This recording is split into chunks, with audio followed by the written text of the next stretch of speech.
இனி வீட்லயே பானிபூரி செய்யலாம் எல்லாரும். ஆச்சி பானிபூரி கிட். நாகப்பட்டினம் மாவட்டம் கீழ்வேளூர் பகுதியைச் சேர்ந்த கொத்தனார் வேலை பார்த்து வந்த மாதவன் என்பவருக்கு வீட்டின் அருகே விளையாடிக் கொண்டிருந்த 8 வயது சிறுமியை பாலியல் வன்கொடுமை செய்ததாக 20 ஆண்டுகள் சிறை தண்டனை விதிக்கப்பட்டது. சிறுமிக்கு கொலை மிரட்டல் விடுத்ததாக 3 ஆண்டுகள் கூடுதல் சிறை தண்டனை விதித்த நீதிபதி பாதிக்கப்பட்ட சிறுமிக்கு 3 லட்சம் ரூபாய் இழப்பீடு வழங்க மாவட்ட ஆட்சியருக்கு உத்தரவிட்டார்.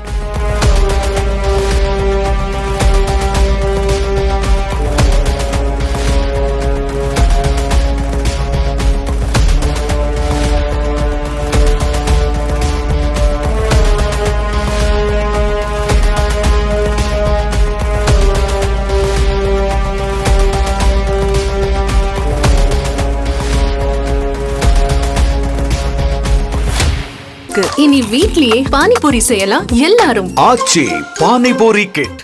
பிளே ஸ்டோர் மற்றும் ஆப் ஸ்டோரில் இருந்து பாலிமர் செயலியை QR கோடு மூலம் பதிவிறக்கம் செய்யுங்கள். செய்திகளை உடனுக்குடன் பெறுங்கள்.